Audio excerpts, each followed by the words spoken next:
Hey guys, it's Jake here with eTrailer.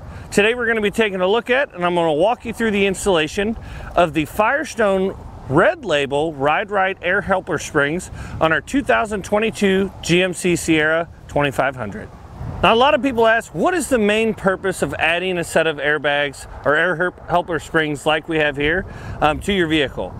And essentially what they're designed to do is they're designed to help take some of the load. As you can see here, we have about between 1,500 and 1,600 pounds in the bed of our truck. And before we had airbags, we had about 2.5 inches of squat.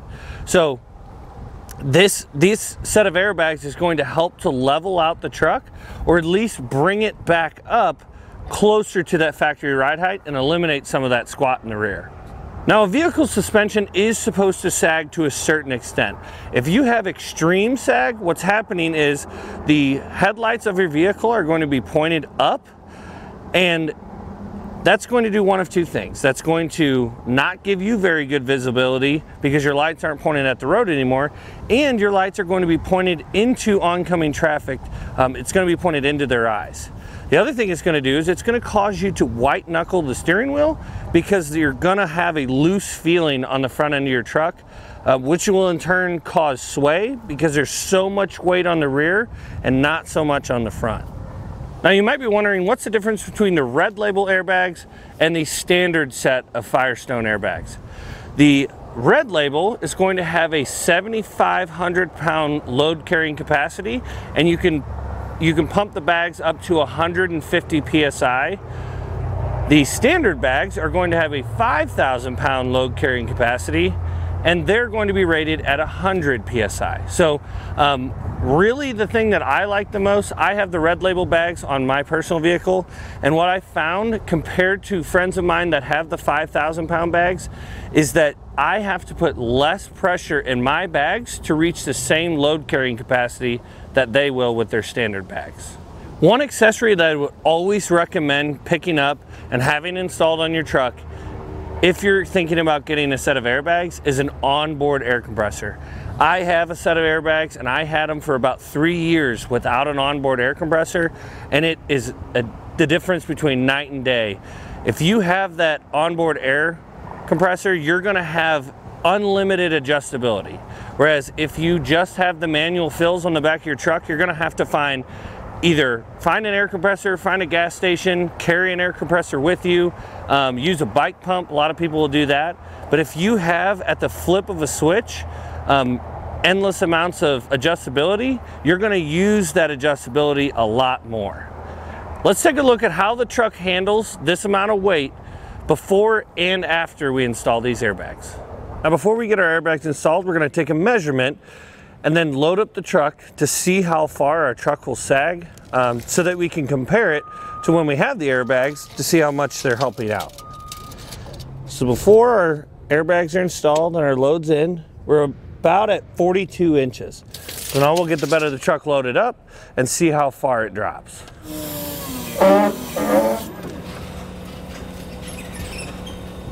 Now, with about 1,500 pounds of water in the bed of our truck, we'll take another measurement. You can see right at 39 3/4 inches. So that's 2 1/4 inches that we have of drop in the bed of this truck. So now let's take this over our test course and see how it feels. Now here we'll start on our test course. We're going to start with the speed bumps. This is going to simulate a pothole in the road. I can already tell the back end of the truck is rocking pretty good from side to side. The front end of our vehicle is pointed up pretty high, significantly higher than it was before.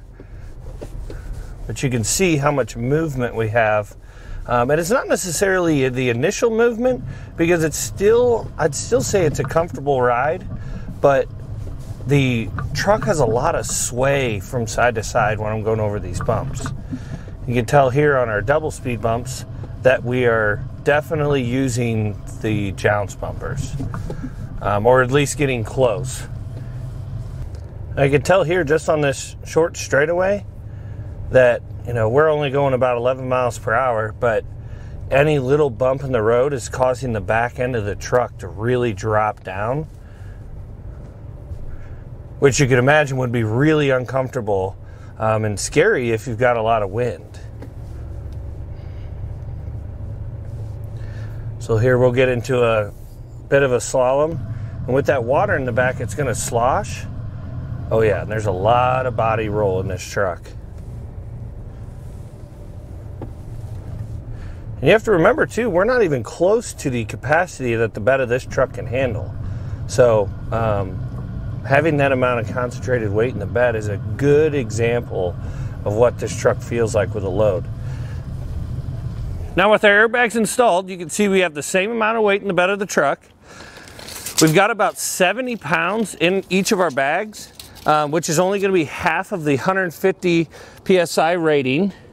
And we're right back up to that factory ride height. That's just showing you the ability and the power of the airbags. But me personally, I have a set of airbags on my truck. I would not ride back at factory. I'd ride maybe an inch or so down on the rear.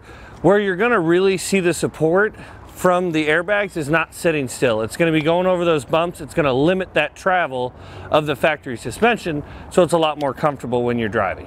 Now we're going to take our truck back out on our test course, and I'm going to kind of walk you through how it feels compared to not having a set of airbags.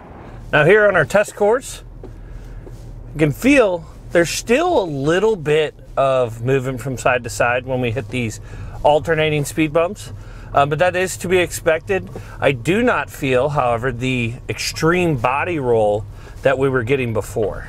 Obviously, even though you're towing a lot of weight and you have the necessary support, it's still a good thing to feel that amount of weight behind you. So here we are on the double speed bumps, and I can really feel that stiffness in the bags. So if I wanted to let a little bit out, if I thought it was too stiff, I could always do that for the next trip. Or if it's bad enough, you could pull off at a rest stop or something, let a little air out, put a little air in, and vice versa. But here on our straightaway, we were hitting some of the lines in the concrete. You know how it can start to, the ride can get a little bit worse and worse and worse, how it was before. It's perfectly smooth now with that additional support we're getting from those airbags. I'd have to say that's one of the best things about airbags compared to an upgraded leaf spring suspension, or maybe some upgraded jounce bumpers like a Timbren style bumper, is that none of those have adjustability in it. The Roadmaster active suspension, it has adjustability, but is certainly not on the fly. With a set of airbags, you can adjust the air pressure in your airbags as you please. The adjustments in it is going to be very finite, so you can adjust it by the single PSI and really dial it in to match the load that you're carrying. Now that we've showed you the difference before and after, let's go ahead and take a look at the installation and we'll walk you through it. Now before we start our install, there's a couple of things that we're gonna do, but the instructions won't tell you to do. To give yourself some more room, go ahead and lower the spare tire, and then we're also going to remove the heat shield. Again, something you don't have to do, but it's going to give you a lot more space to work because we are going to have the exhaust in the way. There should just be 2 half-inch head bolts holding the heat shield up.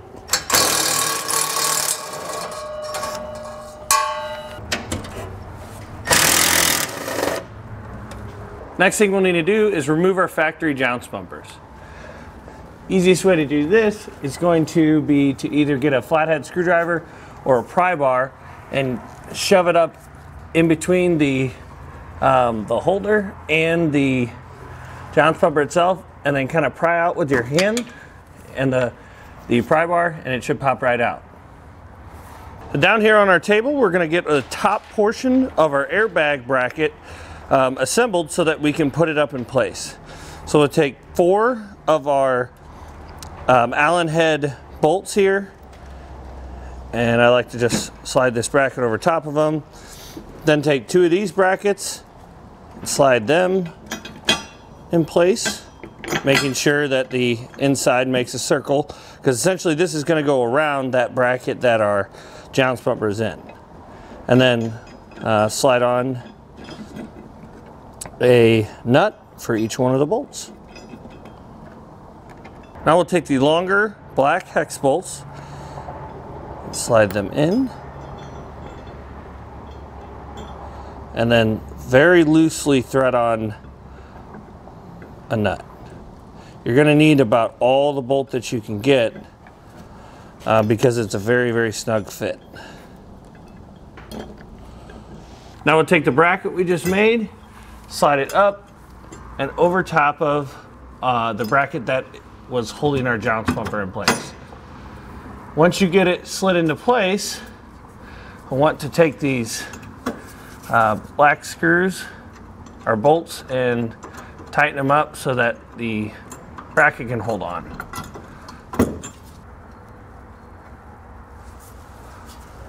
Now after we tighten these two black bolts, we'll want to tighten up our 4 Allen head bolts here on the bottom.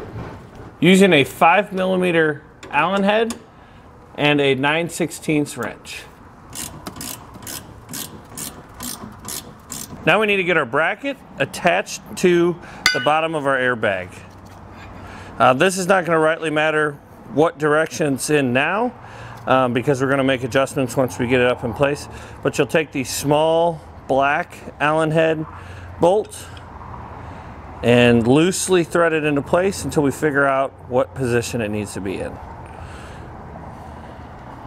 It'll help you if you remove this little plug, because then you can compress the bag to get it up in place. I can tell you right now, you're going to need the threaded portion here to go up through this hole, and then this little nib on the top of the bag will have to go into one of those 3 cutouts in our upper bracket. Yep, there we go. And then you can see how it slid right up into place. So now that we've got this kind of where we want it, make sure your bracket is slid over.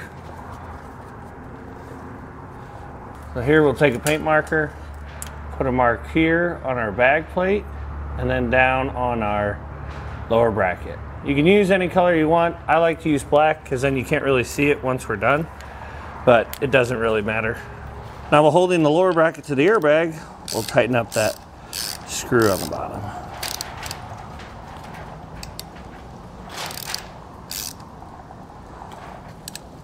Now with the airbag properly assembled, we can take these little hook brackets, slide them down over, avoiding getting any wiring or tubing trapped in there.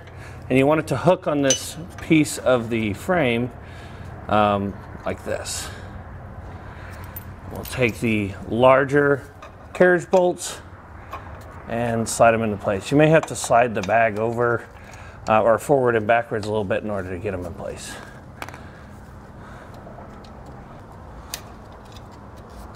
Now we need to put the front bracket on, but we needed to cut just a tiny little piece out, just enough to fit this bracket in, because our hook bracket here was hitting directly where this shock mount was. So we just cut that little notch out and we'll slide our hardware down.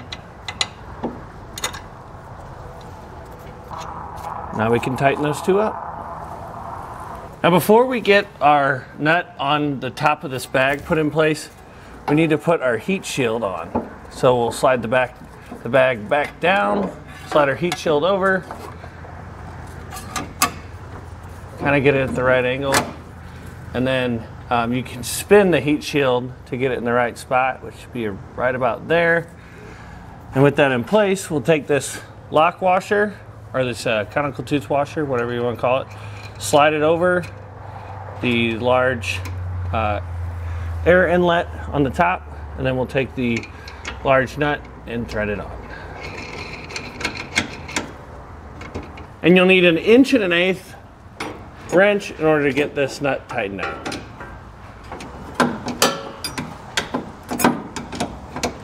And the last thing we need to assemble on our airbags is the airline fitting that will thread into the top.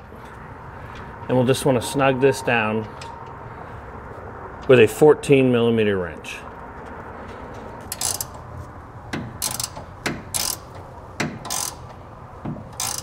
Now you'll just want to repeat that same process for the driver's side of the vehicle, except we're not going to have a heat shield bracket. Now that we've got both of our airbags installed, we need to run our airline tubing. What I'm going to do is I'm going to go ahead and install it and then come back to you guys and show you the route that we took. I will tell you the first thing you're going to have to do is stretch out this line, fold it in half, and then cut it right in the middle, and you'll use half for each side. So we started with our airline hooked into our bag, ran it up, zip tied it to the hat channel, then ran it along the frame, zip tied it along the way. All you need is 2 holes to be able to zip tie it to the frame. So then we ran it over top of this frame brace, down through this little hole, which I think is going to help to keep it in place. Ran it across this factory wiring, and now we're ready to hook it into our connector. And for our driver's side, we essentially did the same exact thing because these GMs are set up really nice. We just zip tied it to this factory wiring, ran it over top of this frame rail again, and then ran it across and came out right here. To get our airlines mounted up on our bumper for the manual fill, this kit does come with a bracket to be able to mount them. We're going to mount it right here, so it's a nice clean finish. It's going to come with these 2 really big zip ties. We just want to run it over top of our factory bumper, run it around. I'm going to flip this over. We'll run it down here, and then through one of these slots on our bracket here.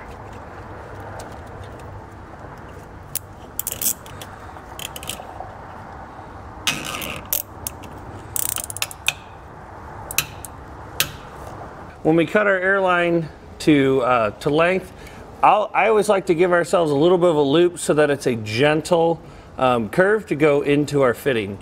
You also want to use a airline cutter or a razor blade to be able to make a nice straight cut. When putting your airlines in, you'll have 2 flat washers and a nut that is pre-threaded on this airline fitting. We'll start with a flat washer on it, then slide it through our bracket, then put another flat washer, and then the nut.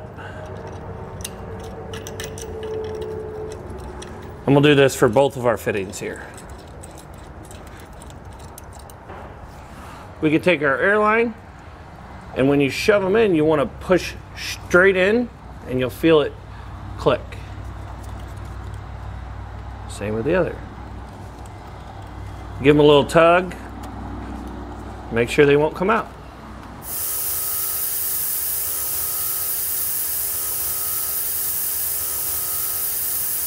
To check our bags for leaks, we're going to inflate each of our bags up to 70 psi, and then we're going to spray all our fittings with soapy water and spray it on your fittings. You're going to watch for rapid bubbles to form. So like this one here, we're going to need to check that fitting because the bubbles are forming rapidly. Now with all our fittings checked, we just have to reinstall our spare tire and our heat shield. Well guys, hopefully this information was helpful and you got your airbags installed successfully.